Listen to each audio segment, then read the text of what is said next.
নমস্কার বন্ধুরা, SB academic সেন্টারের প্রত্যেকটা ছাত্রছাত্রীকে স্বাগত। দেখতে পাচ্ছ আজকে আমি তোমাদের সলভ করাচ্ছি মাধ্যমিকের ভূগোল, দুলাল চন্দ্র দাস ও সুরভি দাস ছায়া প্রকাশনী।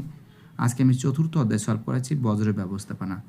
তো দেখো, এই অধ্যায়ে সলভের জন্য প্রচুর ছাত্রছাত্রী রিকোয়েস্ট করেছে, ফটাফট করে সলভ করে দিয়েছি, তোমরা দেখে নাও, বেশি সময় লাগবে না। প্রথম প্রশ্ন বলেছে বজ্র ব্যবস্থাপনার পদ্ধতি হলো অ্যান্সার হবে উপরের সবকটি।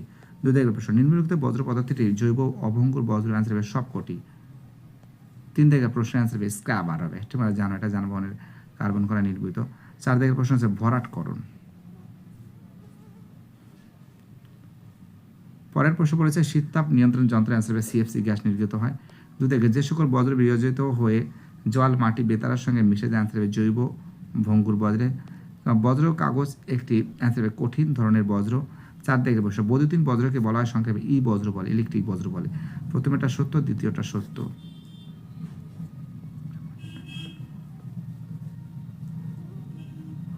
দেখো এখানে যে প্রশ্নগুলো আছে দেখে নাও তোমরা।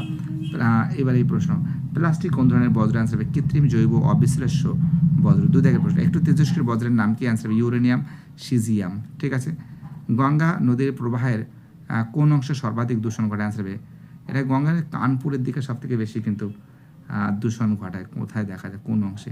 চার থেকে জৈব অভঙ্গুর বজ্রের নাম কি, তোমরা জানো যে আনাজের খোসা, কাগজ, এইগুলো। আর ফোর আর কি, তো দেখো এর অ্যান্সার কী বলো তো, ফোর আর কি। তো দেখো ফোর আর বলতে বোঝানো হচ্ছে রিফিউজ, রিডিউস, রিইউজ, রিসাইকেল। মানে রিফিউজ মানে কি প্রত্যাখ্যান, রিডিউস মানে কি হ্রাস বা কমানো, রিইউজ মানে পুনরায় ব্যবহার, রিসাইকেল মানে পুনরায় ব্যবহার।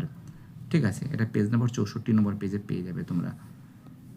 তো দেখো এখান থেকে ম্যাচিংটা দেখে নাও তোমরা। এটা হবে ডি হবে ভাঙা বাল্ব, এটা হবে বি হবে, এটা হবে এ হবে পরিত্যক্ত ব্যান্ডেজ, এটা হবে সি হবে কৃষিজ আবর্জনা। দেখো এখান থেকে পেজ নম্বরটা দেখে নাও, এটা 64, এটা 64, এটা 64 নম্বর পেজ, এটা 64 নম্বর পেজ, এটা 61 নম্বর পেজ, এটা 62 থেকে 63, এটা 65 নম্বর পেজ। ঠিক আছে, দেখতে পাচ্ছ খুব সুন্দর করে তোমাদের সামনে সলভ করে দেওয়া হয়েছে। ভিডিওটি দেখার জন্য সবাইকে অসংখ্য ধন্যবাদ জানাই। বাইটারা সবাই ভালো থাকবে।